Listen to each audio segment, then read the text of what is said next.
त्वं करोति वाचालं पङ्गुं लङ्घयते गिरिम् यत्कृपात्तमहं वन्दे परमानन्दमाधवम् श्रीमन्मदनगोपालं बृन्दारण्यपुरन्दरम् श्रीगोविन्दं प्रपद्येऽहं दीनोऽनुग्रहकारकम् वन्दे मुकुन्दमरविन्ददलायताक्षम् वन्देन्दुशङ्खदशनं शिशुरूपवेशम् इन्द्रादिदेवगणवन्दितपादपीठम् वृन्दावनादयमहं वसुदेवसूनुम् कोसलेन्द्रपदकञ्जमञ्जुलौ कोमलावजमहेशवन्दितौ जानकीकरसरोजलालितौ चिन्तकस्य मनोभङ्गसंयनौ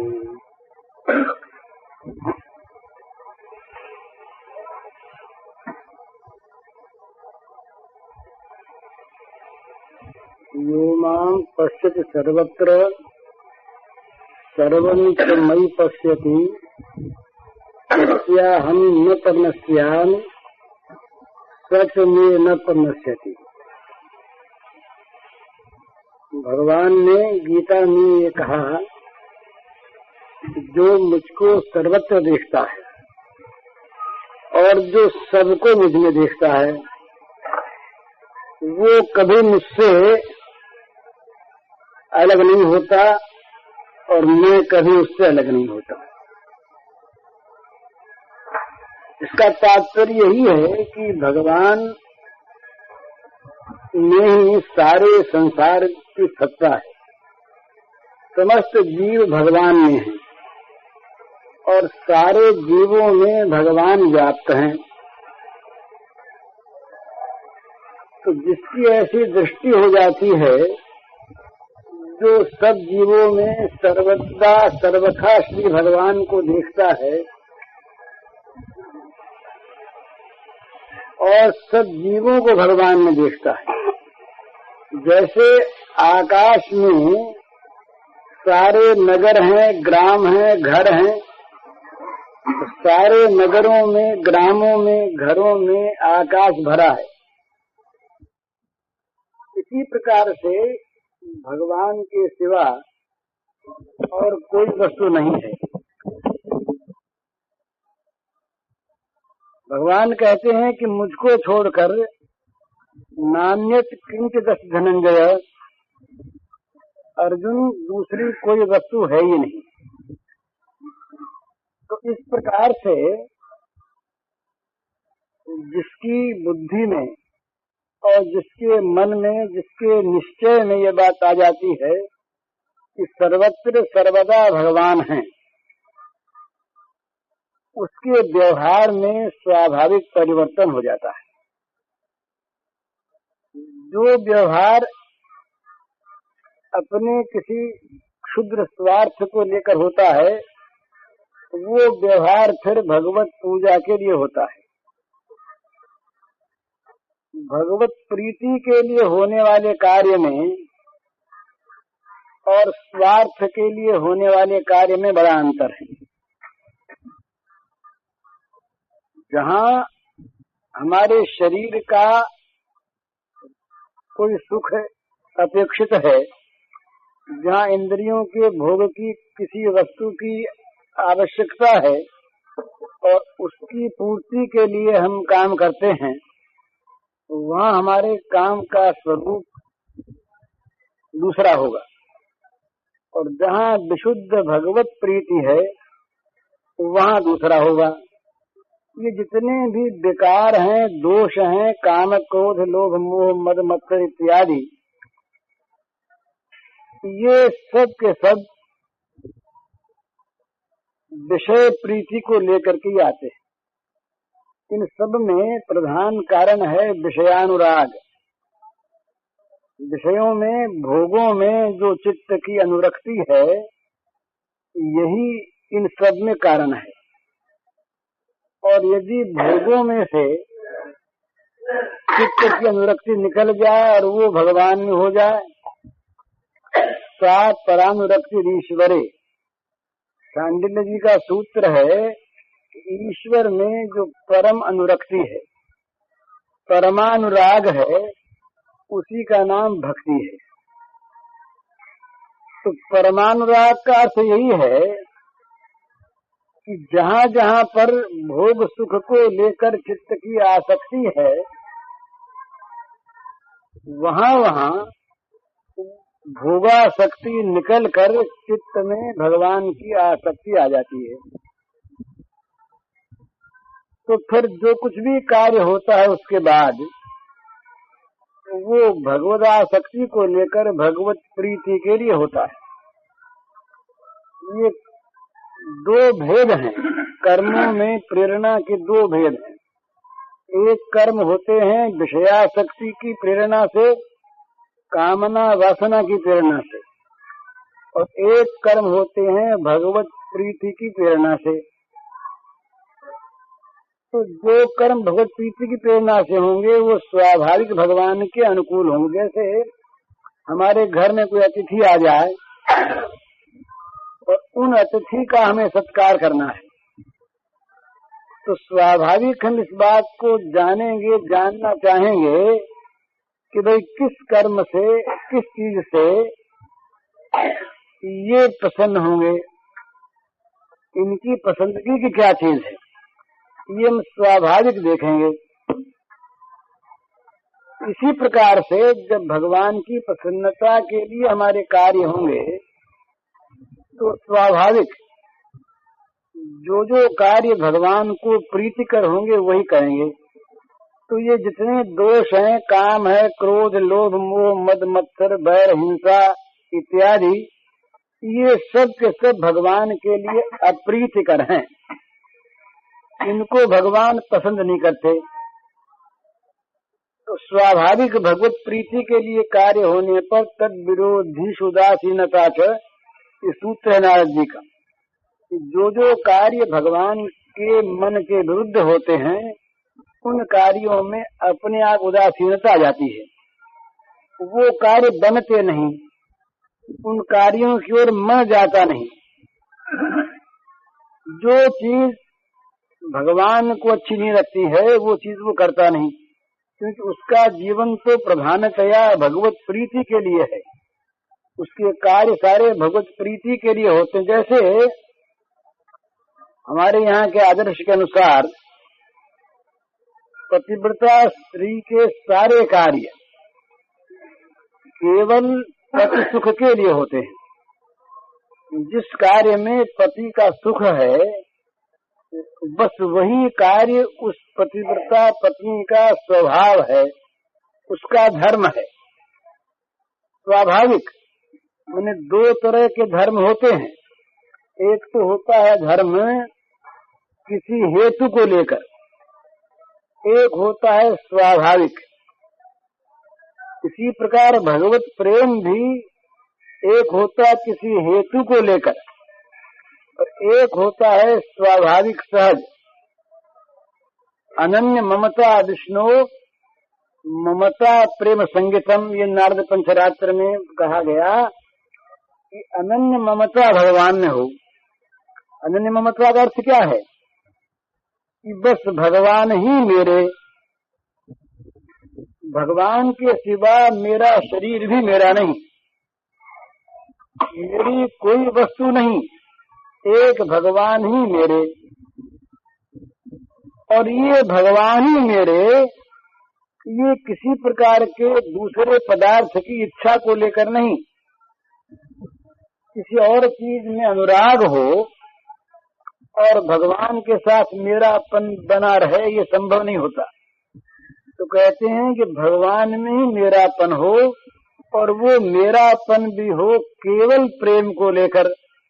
ममता प्रेम संगीतम, ममता तो हो भगवान में पर ममता हो एकमात्र प्रेम को लेकर कि भाई भगवान ही मेरे हैं, मेरा सब काम वो कर देंगे।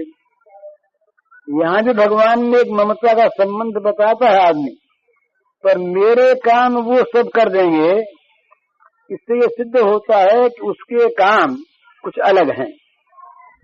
जिन कामों को वो मेरे भगवान से सफल बनाना चाहता है, उसके वो काम, उसकी बुद्धि के सोचे हुए वो काम उसके अलग हैं। मैंने कामों के सोचने का, उसको कब क्या चाहिए इसके निर्णय करने का भार उसने भगवान को नहीं सौंपा।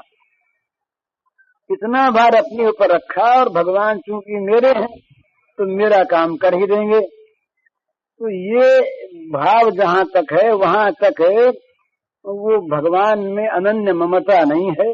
भगवान पर अन्य ममता न होने में कारण है भगवान पर विश्वास की कमी है, और अनन्य ममता ही प्रेम है। बड़ा सुंदर भाव है। सब जगह से मेरापन निकलकर एक भगवान में केंद्रित हो जाए। या जग में जह लगी या तनु की प्रीति प्रतीत सगाई, सो सब तुलसीदास प्रभु ही सो खून सिमटी एक ठाई।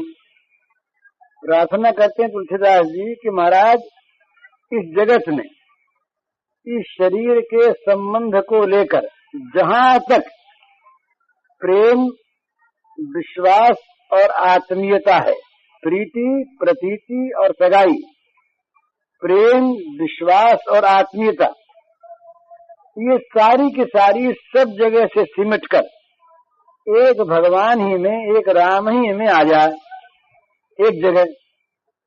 तो सारी प्रीति राम में, सारा विश्वास राम में और सारी आत्मीयता अपनापन राम में। इस प्रकार का जो एक भाव है, ये जहाँ तक भाव है वहाँ तक साधना है। और जब ये वस्तु स्वरूपगत हो जाती है तब वो स्थिति होती है। तो पहले पहले ऐसा भाव करना पड़ता है साधक को, इस मार्ग के जो साधक हैं उनको, कि मेरा कुछ नहीं, भगवान ही मेरे, भगवान ही मेरे, तो मैं कुछ नहीं, मैं भगवान का सेवक, मैं सेवक सचराचर रूप स्वामी भगवन। सारे जगत में सचराचर जो कुछ भी है ये सारा भगवान का रूप है और मैं उनका सेवक हूँ। एक मैं सेवक और सब का सब भगवान का स्वरूप। ये राम मैं सब जग जानी, करूं प्रणाम जोर जुग पानी। तो अहंता जो अपनी है वो तो भगवान के दासत्व में जाकर परिणत हो जाए। अहंता सारी की सारी और कहीं न रहे, इसी का नाम है भगवान का निज जन हो जाना। सारी अहंता भगवान के एकमात्र दासत्व में जाकर टिक जाए, समा जाए, और सारा ममत्व भगवत चरणों में आकर रह जाए। भगवान के चरण कमल ही मेरे और मैं उनका सेवन करने वाला सेवक। बस ये दो संबंध अहंता ममता के जगत में रहे। ममता एकमात्र भगवत चरणों में आ जाए और अहंता एकमात्र भगवान के दासत्व में आ जाए, तो जगत में फिर क्या उसका रहा। सारे काम उसके हो गए भगवान की सेवा और भगवान हो गए उसके अपने। बस जीव को यही करना है, इसके परे कोई साध्य नहीं है। जब मनुष्य भगवान का हो जाता है वास्तव में, तो वो जगत से बहुत ऊपर उठ जाता है। माने जगत के जो द्वंद्व हैं, जगत के हानि लाभ, मानापमान, निंदा स्तुति, जीवन मृत्यु, सुख दुख, ये जितने भी द्वंद्व हैं, ये द्वंद्वात्मक स्थिति का नाम ही जगत है। जहाँ एक तरफ सुख है दूसरी तरफ दुख होगा ही।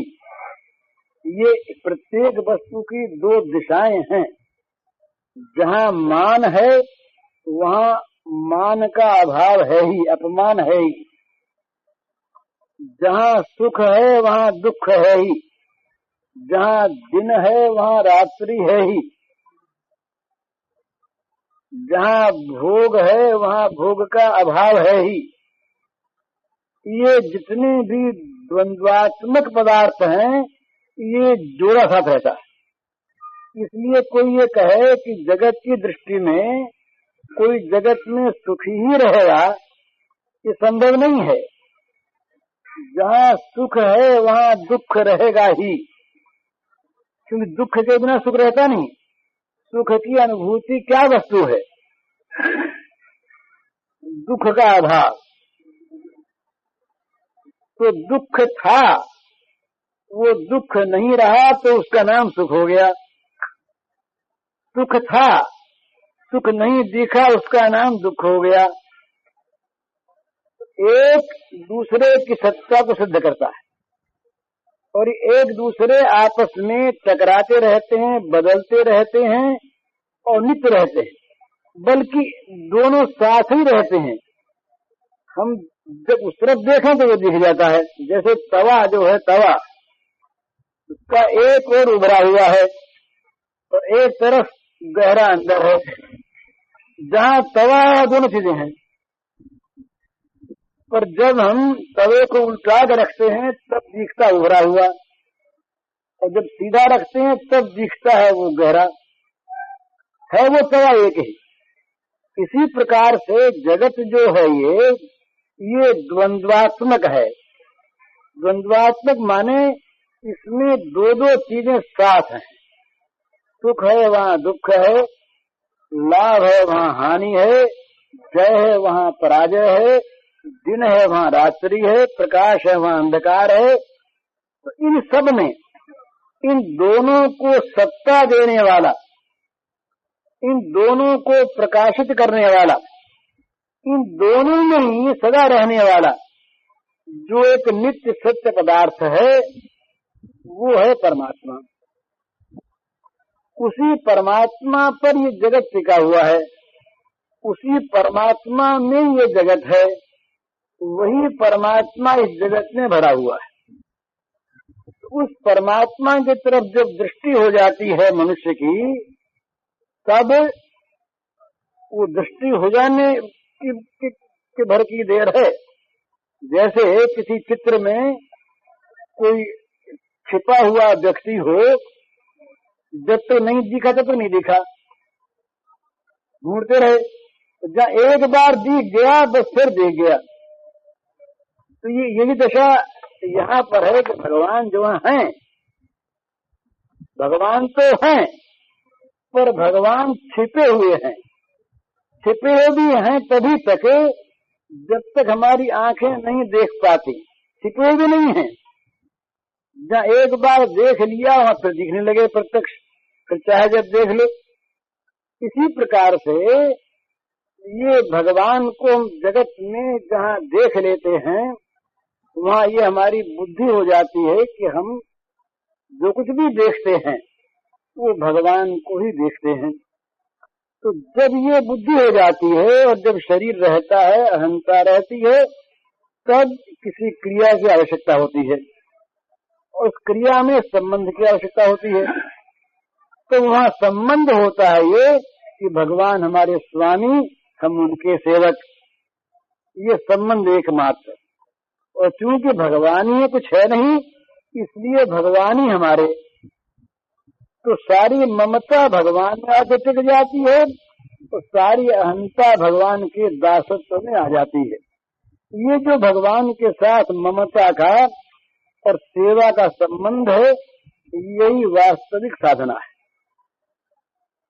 जिस साधना में बस भगवान रह जाते हैं और भगवान की सेवा रह जाती है, तो वो सेवा कैसी होती है फिर? ये मनुष्य का जीवन जो है ना, ये जीवन सेवामय है और सेवामय होना चाहिए। सेवामय है और सेवामय होना चाहिए जीवन। तो सेवा है और सेवामय का अर्थ क्या है? कि जो कुछ भी जीवन में कार्य हों, जितनी भी हमारे द्वारा मन से, इंद्रियों से, वाणी से क्रिया हो, वो सारी क्रिया सेवा रूप ही हो। सेवा रूप माने जो हम जिनकी सेवा करना चाहते हैं, इनको जो प्रीतिकर हो, इनको जो अच्छी लगे, इनको जो पसंद हो, जो इनको रुचे, जिससे इनके मन में ये हो कि ये हमारा काम करता है। इसी को गीता में भगवान ने जो अनन्य भक्ति का रूप बताया, वहाँ ये बताया कि वो भक्त अपना काम कुछ देखता ही नहीं, रहता ही नहीं, वो केवल मेरा काम करता है। मत कर्म कृत मत परम मद भक्त संग वर्जित निर्वैर सर्वभूतेषु यह स मामेति पांडव। वो क्या करता है, क्या स्थिति उसकी है कि वो मेरा ही काम करता है। मत कर्म कृत, इंद्रियों के द्वारा, मन के द्वारा, बुद्धि के द्वारा जो कुछ भी वो करता है, भगवान कहते हैं कि मेरा काम करता है। क्या मेरा काम करता है ये तो ठीक, पर मेरा काम करता है किस ताकत से, उसका आधार क्या है? वो मेरा काम जो करता है उसमें उसकी परायणता किस वस्तु में है? तो मेरा काम जो करता है वो मेरा काम किसके सहारे करता है, उसका आधार क्या है? तो कहते हैं मत परमा, वो परायण भी मेरे ही है। तो भाई मेरा काम करता है और मेरी शक्ति से करता है ये ठीक, पर वो किसी दूसरे में उसके मन का प्रेम होगा, हो सकता है। काम तो करता है मेरा, पर मेरा काम इसलिए करता है कि मैं उसके काम की सिद्धि कर दूं, तो जहाँ उसका प्रेम है वो काम तो सफल हो जाए। तो नहीं, ऐसी बात नहीं। मद भक्त, वो मेरा ही तो काम करता है और मेरी ही ताकत से करता है और मेरा ही भक्त है। और फिर कैसा है, उसमें दो बात है। जगत में कहीं भी उसका मन अटका नहीं रह गया है। ये एक सिद्धांत की बात है। हमारा मन कहीं अटका होगा कहीं पर, तो हम काम ठीक नहीं कर सकते। एक आदमी चिट्ठी लिखता है, मामूली बात है, चिट्ठी लिखने में अगर उसका मन और कहीं अटक गया, चला गया, तो भूल हो जाएगी, शिथिलता आ जाएगी। घर की मालिक रसोई बना रही है और बनाते बनाते उसका मन कहीं चला गया, अटक गया मन, भूल हो जाए रसोई बनाने में। तो भगवान का काम वही मनुष्य कर सकता है, किसी का भी जिसका मन कहीं फंसा हुआ न हो। संग वर्जित, इसका अर्थ है संग वर्जित है, माने कहीं पर भी उसके चित्त का संग रह गया हो। ये बिल्कुल मनोवैज्ञानिक चीज है। ये हम दिन भर इसको देख सकते हैं कि जिसका मन कहीं फंसा हुआ रहता है वो किसी काम को ठीक नहीं कर पाता। जिस काम में भी हाथ लगाता है उसका मन फंसा नहीं देता।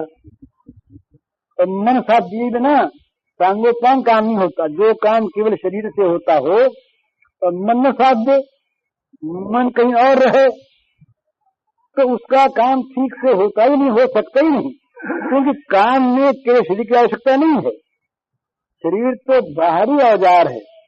काम की सफलता में मन की आवश्यकता है। बोले मन लगा के काम करना, नहीं तो भूल जाओगे, एब्सेंट माइंडेड रहोगे। कहाँ मन चला गया, कुछ भी हो गया, मन तुम्हारा वहाँ हाजिर नहीं था, तुम काम कर रहे थे। तो अभ्यास बस बिना मन के जो काम होता है वो काम कभी हो भी जाता है पर सांगोपांग नहीं होता।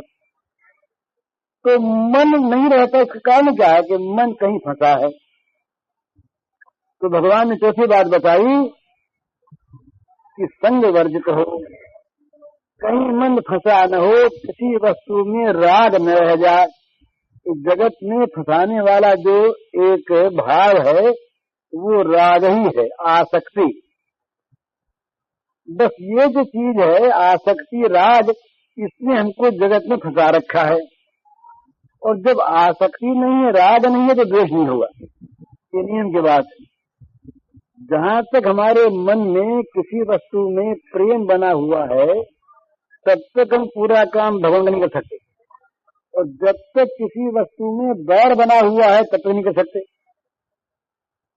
राग द्वेष और प्रेम बैर, इनमें से कोई सा भी एक है तो दूसरा है ही। और ये दो जहाँ तक हैं, वहाँ तक काम संपन्न होता नहीं। ये इनको भगवान ने चोर बताया, बटमार बताया।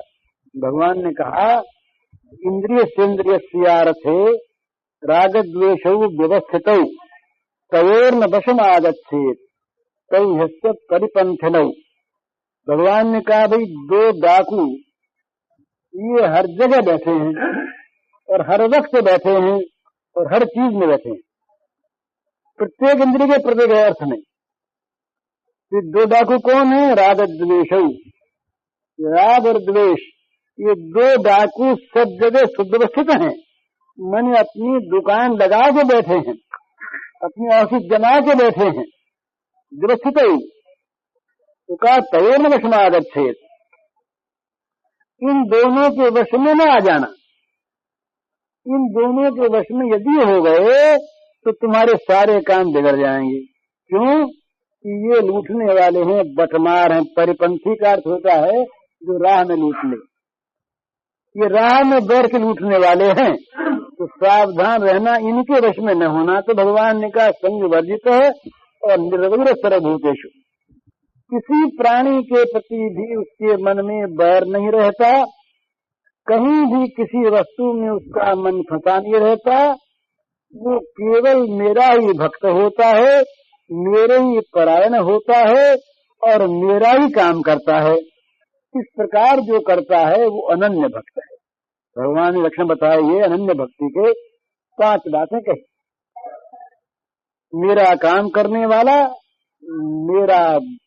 मेरे परायण, मेरा भक्त, आसक्ति रहित और किसी प्राणी में भी बैर न रखने वाला, वो मेरा अनन्य भक्त है। उसके द्वारा मेरी भक्ति संपन्न होती है। तो जो मत्कर्म कृत है, मेरा कर्म करे, ये जब भगवान हमारे हो जाएंगे, एकमात्र भगवान हमारे, और जब हम भगवान की एकमात्र सेवक हो जाएंगे, तो हमारे जीवन में फिर कर्म अपना थोड़ी रहेगा। वो तो हमारे जीवन का प्रत्येक कर्म ये भगवान के लिए नहीं और करके भगवान के अर्पण नहीं, वो दर्जे दूसरे हैं। भैया हम कर्म करें, हम कमाएं किसी चीज को और किसी को दे दें, ये तो अर्पण होता है। और एक हम जो कुछ भी कर्म करें, वो कर्म तो हम करें और अपना कर्म करें, पर करें उनके लिए। सोचे हम, समझे हम, विचारें हम, तो उनके लिए करें। जैसे एक तो आदमी धन कमावे अपनी इच्छा से और कमा के किसी संस्था को दान कर दे, ये तो अर्पण हुआ।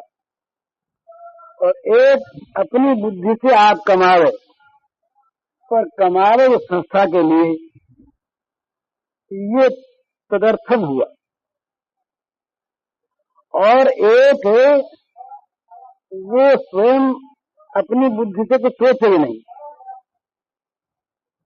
जो कर्म उसको उचित लगे वही करे, अच्छा लगे वही करे, अपने न सोचे न अर्पण करे और न उसके लिए करे, उसका ही करे।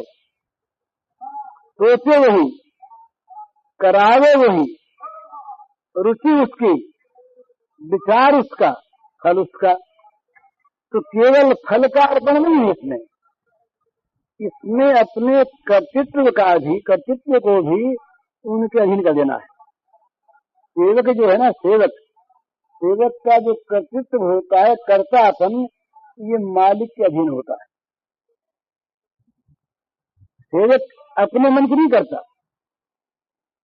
सेवक का धर्म यही है कि जो हमेशा स्वामी की ओर देखता रहे, अपने लिए कुछ चाहे नहीं और अपने लिए किसी कर्म की बात सोचे नहीं, बस स्वामी के हित के लिए, स्वामी के रुचि के अनुसार आदेश की भी जहाँ प्रतीक्षा होती है, वहाँ भी सेवकत्व में कमी है। माने 3 प्रकार से कर्म होते हैं सेवक के, रुचि से, संकेत से और आदेश से। आदेश के बाद भी जो सेवा न करे वो तो सेवक ही नहीं है। मालिक कह दे अमुक काम करो, प्रभु कह दे अमुक काम करो, तब भी हम आनाकानी करें, तब तो हम सेवक हैं ही नहीं। लेकिन हम मालिक के हुक्म की भी बाट देखते रहें, तो हुक्म देंगे तो करेंगे, तो तीसरे दर्जे के सेवक है। इशारा पाके करें तो दूसरे दर्जे के हैं, और मन देख के करें ये पहले दर्जे के हैं। तो रुचि, संकेत और आदेश, मन देखकर, इशारा पाकर और हुक्म पाकर, तो जो स्वामी भक्त सेवक होता है वो रुचि समझ जाता है किस समय क्या रुचि इनकी होती है, कब क्या इनको चाहिए, तो वो हमेशा रुचि रखता है। तो वहाँ एक विलक्षणता और है, भगवान में और विलक्षणता है, यह और कहीं इतनी नहीं है। जो सेवक भगवान की रुचि रखता है, भगवान उसी रुचि रखते हैं। राम सदा सेवक रुचि राखी, ये कहते हैं राम सदा सेवक रुचि राखी। राम का स्वभाव यह है कि अपनी रुचि को छोड़ देते हैं, अपने आप को भूल जाते हैं। सेवक की रुचि के लिए, सेवक को सुख पहुंचाने के लिए राम काम करने लगते हैं। ये राम की महत्ता है, ये राम का स्वभाव है। तो राम का स्वभाव ऐसा है कि ये कोई जान ले तब तो वो राम ही का हो रहे। उमा राम स्वभाव जिन जाना, नहीं भजन तज भाव आना। तुलसी राम स्वभाव सीध लखी, जौन भगति उराई, तो तुम जनन जाय जननी जर, तुम तरुणता गमाई। कहते हैं कि राम के शील स्वभाव को जानकर भी अगर तुम्हारे मन में राम की भक्ति नहीं आई, तो माता ने तुमको व्यर्थ ही जन्म दे करके अपने शरीर और यौवन को नष्ट किया। तो राम का ये स्वभाव है कि वो प्रेमी को बना लेते हैं प्रेमास्पद, ये भगवान का स्वभाव है। जब श्री गोपांगनाओं ने ये चाहा कि भगवान हमारे द्वारा सुखी हों, तो भगवान को सुख की आकांक्षा नहीं, तो उनके मन में जो ये भाव आया प्रेमियों के कि भगवान हमारे द्वारा सुखी हों, तो भगवान यहाँ तक उतरे, तो उनके लिए मन भी बनाया। भगवान अमना है ना, उनके लिए मन बनाया, उनके लिए शरीर को प्रकट किया, और उनके लिए वो सब क्रियाएं की जिन क्रियाओं को लोग आज भी दोषी बताते। भाई भगवान ने माखन की चोरी की, अरे भाई भगवान और चोर, ये कैसे? चोरी तो महापाप है, भगवान चोरी कैसे करते? ये बात ठीक नहीं। तो वहाँ कुछ बेसमझी की बात भी है। चोरी तो होती दूसरे की चीज की, और चोरी होती है छिपकर, और चोरी होती है अपने लाभ के लिए। यहाँ तीनों चीज नहीं है। भगवान की सारी चीज है, जिसका जो कुछ भी है उस सबके मालिक भगवान है। और भगवान जहाँ पर है वहाँ पूरा प्रकाश है, छिपावट हो ही नहीं सकती। और भगवान उस चीज को क्यों बनाते हैं? उसकी प्रसन्नता के लिए करते हैं। तो चोरी है ही नहीं, ये तो पर भाव क्या इसमें है कि वो गोपिका चाहती हैं। एक दिन की बात है, मैया मक्खन बिलो रही थी, यशोदा मैया माखन बिलो रही थी, तो श्री कृष्ण ने खड़े हो गए आकर। तो मैया ने यूं मुंह किया उस तरफ को, उन्होंने लौंगा निकाल लिया मक्खन का, और फिर जब बिलोने लगे तो पीछे मुंह करके खाने लगे। अब मैया ने देखा इतने मेरे ये तो खा रहा है, कहाँ से आया? तो देखा मैया मारेगी तो भागे वहां से। तो गोपी एक खड़ी थी, उसने देखा कि देखो कितना आनंद है। अब ये तो मैया है, मैं तो मैया नहीं, मेरे घर में श्याम सुंदर कब यूं आके खावे? तो गोपी की अभिलाषा बड़ा प्रेम था। भगवान ने मन ही मन कह दिया, अच्छा तुम्हारा मक्खन भी लेंगे। तो गोपी ने कहा मुझे ऐसे ही लेना पड़ेगा, किसी प्रकार से छिपकर, और फिर छिपकर आप खाएं और छिपकर भागें। बोले ठीक है ठीक है। तो ये तो पूजा स्वीकार है, चोरी कहाँ है? ये तो भगवान का उस पूजा को स्वीकार करना। तो ये क्यों किया भगवान ने? ये प्रेमी के मन की इच्छा पूर्ण करने के लिए। श्रीमद् भागवत में आया कि भगवान खंबे को फाड़ करके और आधा शरीर आदमी का, आधा सिंह का, पशु का, ये बना के निकले। तो भाई ऐसा क्यों किया भगवान ने? ब्रह्मा प्रेमी थे, शंकर प्रेमी थे, उन लोगों ने जहां जहां जिस जिसको जो वरदान दिया वैसे वैसे भगवान बने। तो ब्रह्मा जी ने कह दिया था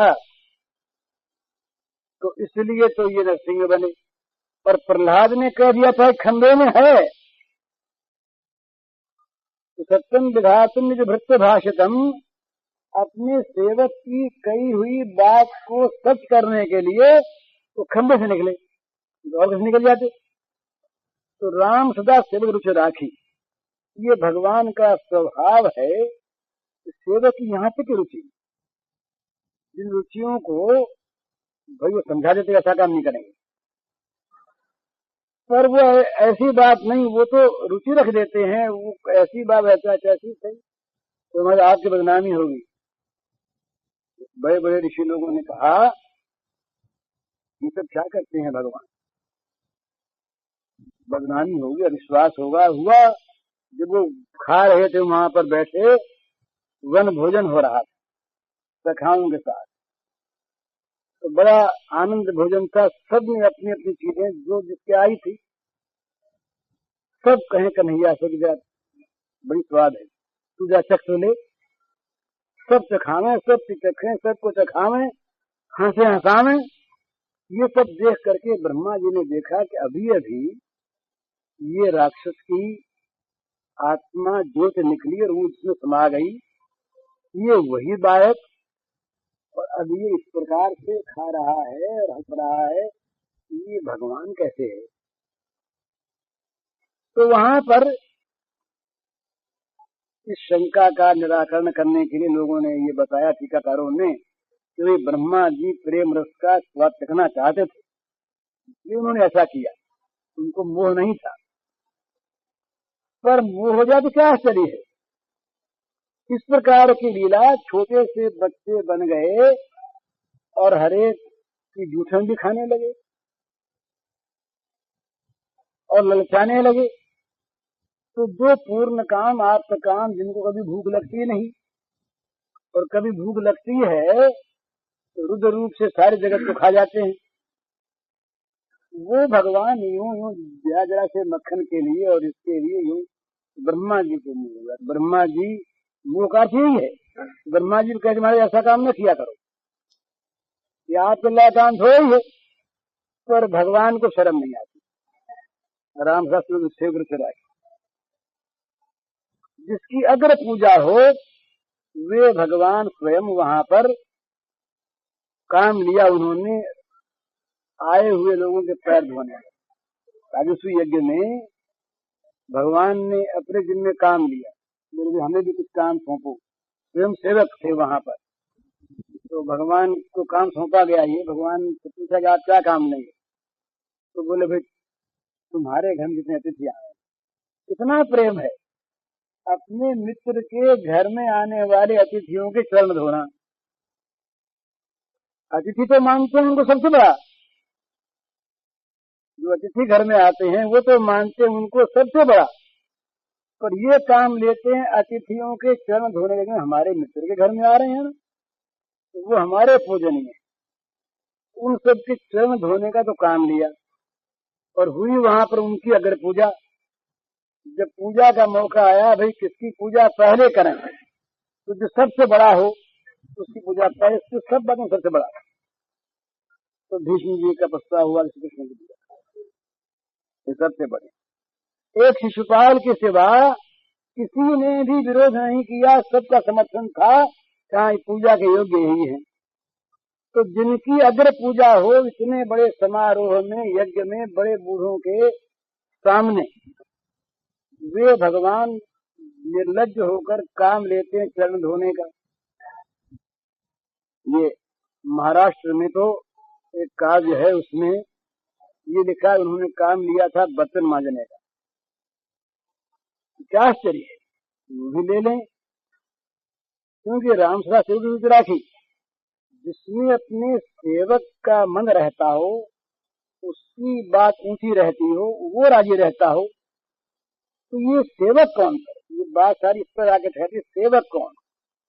सेवक वही जो भगवान की रुचि के अनुसार अपना जीवन बना ले। रुचि संकेत और आदेश, आदेश की प्रतीक्षा नहीं और संकेत की भी प्रतीक्षा नहीं। वो तो भगवान की रुचि को जान जाए, किस बात में प्रसन्न होते हैं इसको वो समझ जाए, और इसको समझ करके और वो बस अपने जीवन को ऐसा बना ले कि उसके जीवन का प्रत्येक कार्य इसीलिए हो, भगवान के लिए। तो ये जीवन जो है ये भगवान का जीवन होता है, निज जन का जीवन होता है, तो उसके पर सारे काम भगवान के लिए होते। तो अपनी सारी अहंता भगवान की दासता में ला करके छोड़ दे और अपनी सारी ममता भगवत चरणों में समर्पित कर दे।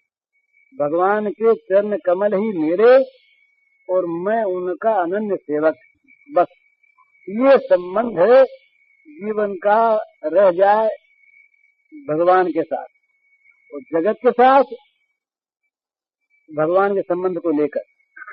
जैसे पतिव्रता पत्नी का संबंध रहता है दूसरों के साथ केवल पति के संबंध को लेकर, कोई संबंध नहीं। इसी प्रकार से मानो समय राम के नाते उसका संबंध तो भगवान से है, और भगवान के संबंध को लेकर भगवत प्रीत्यर्थ जगत से उसका संबंध, जगत के कार्यों में उसकी प्रवृत्ति, वो जगत के कार्यों में प्रवृत्ति जो है वो किसी अपने सुख के लिए नहीं है, अपने इंद्रियों की तृप्ति के लिए नहीं है, अपने मन के रंजन के लिए नहीं है, वो तो केवल इसलिए है कि इससे भगवान प्रसन्न होंगे। हमारे परम प्रियतम प्रेमास्पद प्रभु हमारे इस कार्य से प्रसन्न होंगे, उनको सुख मिलेगा। ये है सेवक का भाव, माने मालिक की रुचि को रखना। तो बस जहाँ ये रुचि की चीज आती है वही जीवन भगवान का बन जाता है। जब तक रुचि चीज नहीं आती, जब तक अपनी रुचि अलग है, तो उस रुचि की पूर्ति हम करवाना चाहते हैं भगवान से, तब तक भगवान में प्रेम तो है ही नहीं, विश्वास भी नहीं। ये कसौटी है, इस पर हमेशा आदमी कस के देख ले। हमारी रुचि की प्रधानता जहाँ पर है और भगवान के द्वारा उस कार्य की सिद्धि हम चाहते हैं, इसलिए हमारा काम ये, हमारी रुचि इस काम में है, आप इसको कर दो, हमारे लिए ऐसा पलंग चाहिए, ऐसा बंगला चाहिए, ऐसी मोटर चाहिए, ऐसी नौकरी चाहिए, ऐसा मकान चाहिए, जो कुछ भी हमारी रुचि इसमें। अपनी रुचि जहाँ पर भगवान की रुचि से भिन्न है और उस रुचि की पूर्ति हम भगवान से चाहते हैं और कहते हैं भगवान तुम हमारे हो, तो हमारे हो इसीलिए कहते हैं कि तुम हमारा काम कर देते हो, यही वहां भेद आता है।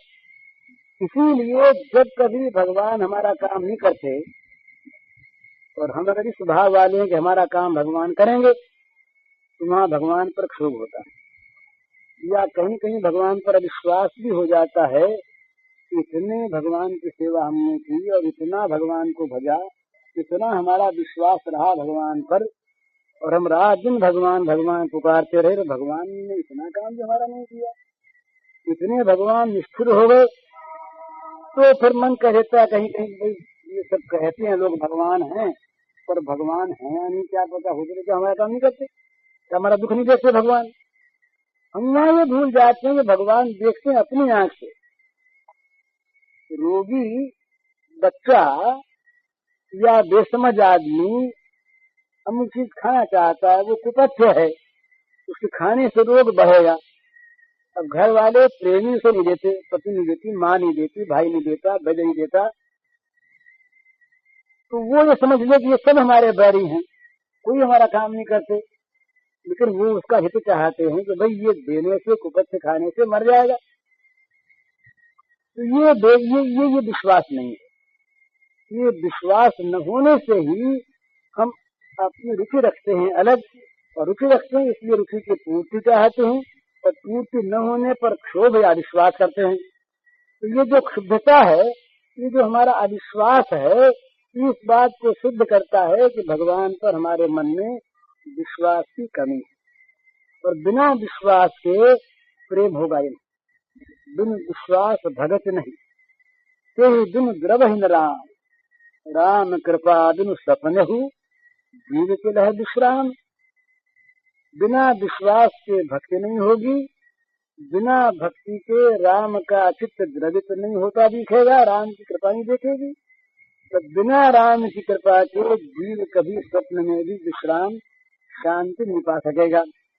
तो सबसे पहली चीज है भगवान पर विश्वास करो, विश्वास करके सारे जगत में उनको भरा देखो, अपने को उनका सेवक मानो और अपना सारा जीवन उनकी सेवा में लगा दो। हरिओम।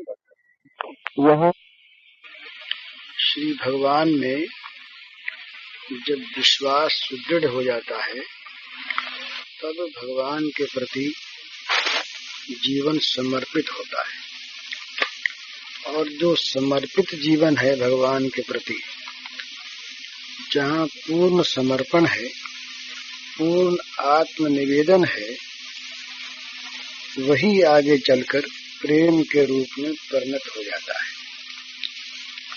और वही प्रेम जब क्रमशः प्रगाढ़ होता है, तब स्नेह मान प्रणय राग अनुराग भाव महाभाव इत्यादि का उदय होता है।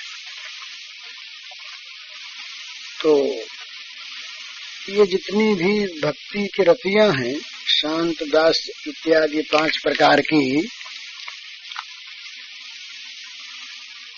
ये सब रतियां विभाव अनुभाव स्थायी भाव व्यभिचारी भाव सात्विक भाव आलंबन उद्दीपन इत्यादि, ये सब इसी भक्ति के इसी प्रेम के ही सारे के सारे लक्षण हैं। तो इस प्रेम में क्या होता है, जब पूर्ण समर्पण हो जाता है तो मन से सारी कामनाओं का सर्वथा नाश होकर एकमात्र रह जाती है भगवत प्रीति कामना, भगवान को जिसमें सुख हो।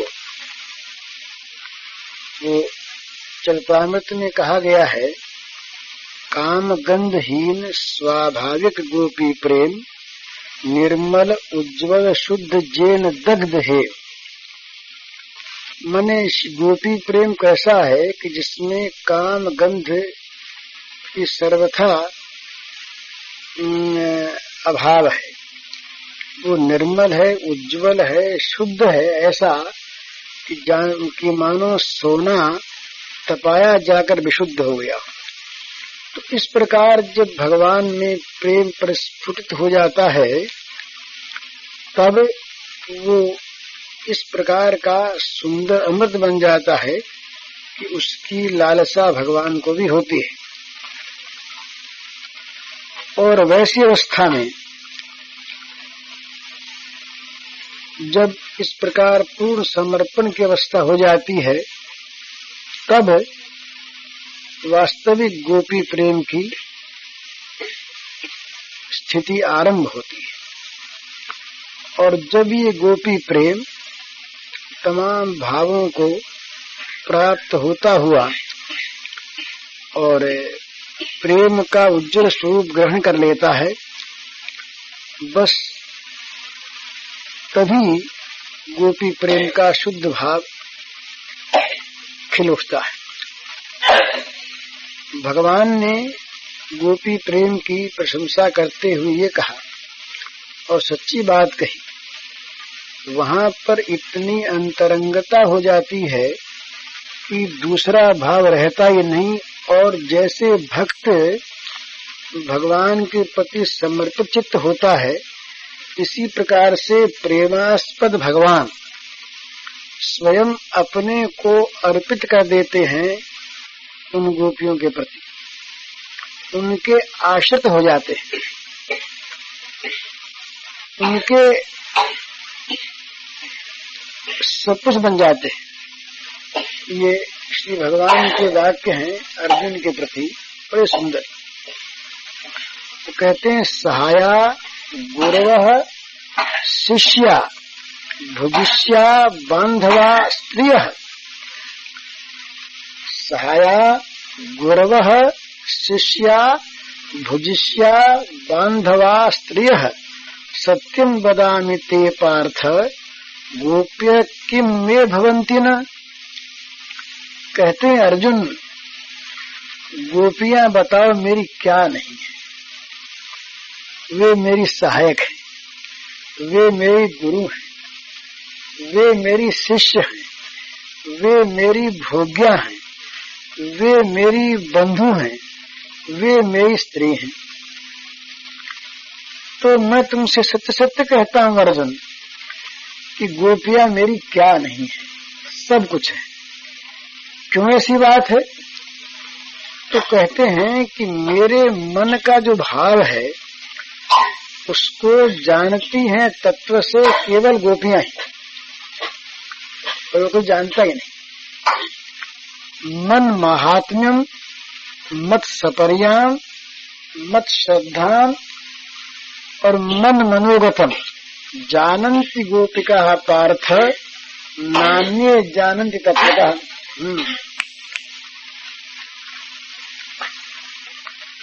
तो कहते हैं कि हे अर्जुन, मेरे महात्म को, मेरी सेवा को, मेरी श्रद्धा को और मेरी मनोगत सारी भावना को तत्व से केवल गोपियां जानती हैं और कोई जानता ही नहीं।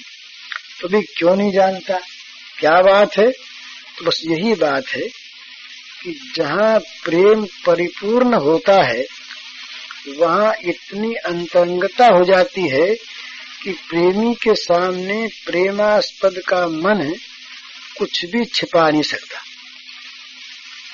मने छिपावट वहीं तक होती है जहाँ संकोच होता है, और प्रेमास्पद प्रेमी के निकट इतना निसंकोच हो जाता है, उस प्रेमी का प्रेम इस प्रकार से प्रेमास्पद को संकोच रहित कर देता है कि उसके मन की प्रत्येक छिपी से छिपी बात उस प्रेमी के सामने प्रकट हो जाती है, प्रेमी के मन में आ जाती है। तो भगवान कहते हैं कि भाई गोपियों के समान जो मेरा प्रिय है वो कोई नहीं है। कि जब भगवान छिप गए वहां पर, राजपंचाध्यायी की बात है, भगवान छिप गए तो भगवान नहीं मिले, तो ढूंढती फिरी गोपियां और ढूंढते ढूंढते भगवान के स्वरूप को प्राप्त हो गई, वो लीला करने लगी। इसके बाद भगवान प्रकट हो गए तो गोपियों ने पूछा, महाराज कहाँ चले गए थे, कहाँ छिप गए थे? तो भगवान ने कहा, एवं मदर्थोज्जत लोक वेद स्थानामि वो मयि अनुवृत्तये बलः मया परोक्षम भजतो तिरोहितम मासूहितम मारत प्रिय प्रिया। भगवान ने कहा कि गोपी को, भाई तुमने मेरे लिए लोकविद सबका परित्याग कर दिया, तो मैं निरंतर देखना चाहता हूँ तुम लोग मेरा कैसे ध्यान करती हो, तुम लोग मेरे निमित्त किस प्रकार की परस्पर प्रेम चर्चा करती हो। तो मैं तुम्हारी उस प्रेम चर्चा को सुनने के लिए और तुम्हारे उस ध्यान प्रवाह का ठीक ठीक संपादन होता रहे, इसके लिए रहता हूँ तुम्हारे निकट पर छिप जाया करता, छिप छिप करके तुम्हारे प्रेमालाप को सुनता हूँ और तुम्हारा जो ध्यान का प्रवाह है उसको चलाता रहता हूँ। तो मैं तुम्हारा बड़ा प्रिय हूँ, तो तुम उस पर दोषारोप मत करना। तो मतलब कहने का यह है कि पूर्ण विश्वास से समर्पण होता है।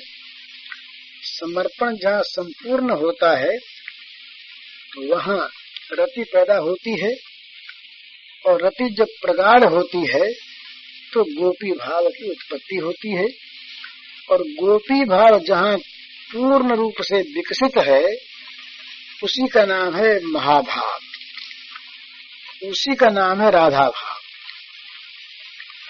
तो ये राधा भाव जो है ये और कहीं नहीं है, ये तो केवल इन ब्रज की गोपिकाओं के यूथ में ही है। भगवान की जो पट्ट महिषियां हैं, पटरानियां द्वारिका की, उनमें ये भाव नहीं है। मुकुंद महिषी वृंदये अत्यसावति दुर्लभ ब्रज देव्येक संवेद्यो महाभावा खेयोच्यते। कहते जो महाभाव है ये श्री कृष्ण की जो पटरानियां हैं द्वारिका की, उनके लिए अत्यंत दुर्लभ है। ये तो केवल ब्रज सुंदरियां जो हैं उन्हीं के संवेद्य है, अर्थात उन्हीं में संभव है। इसी से इसका नाम महाभाव है। तो महाभाव की प्राप्ति ही ये राधा भाव की प्राप्ति है। महाभाव का उदय ही राधा भाव का उदय है, और महाभाव की स्थिति राधा भाव की स्थिति है। महाभाव की लीला राधा की लीला है। महाभाव ही राधा है और राधा ही महाभाव है। ये जो महाभाव है ये जगत में सर्वोत्तम वस्तु है। इससे ऊंची कोई चीज साधना के साध्य के राज्य में नहीं है।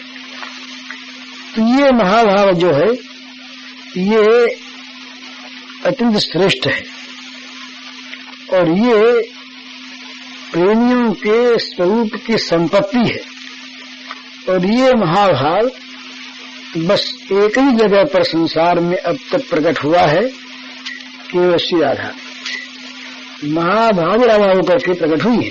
इस प्रकार का जो राधा भाव है ये भगवत विश्वास पूर्वक सारा अहम भगवान के अर्पित हो जाने पर, प्रेमास्पद भगवान के साथ तन मन जीवन आत्मा के मिल जाने पर प्राप्त होता है, और इसी की प्राप्ति जीवन का परम ध्येय है। हरिओम।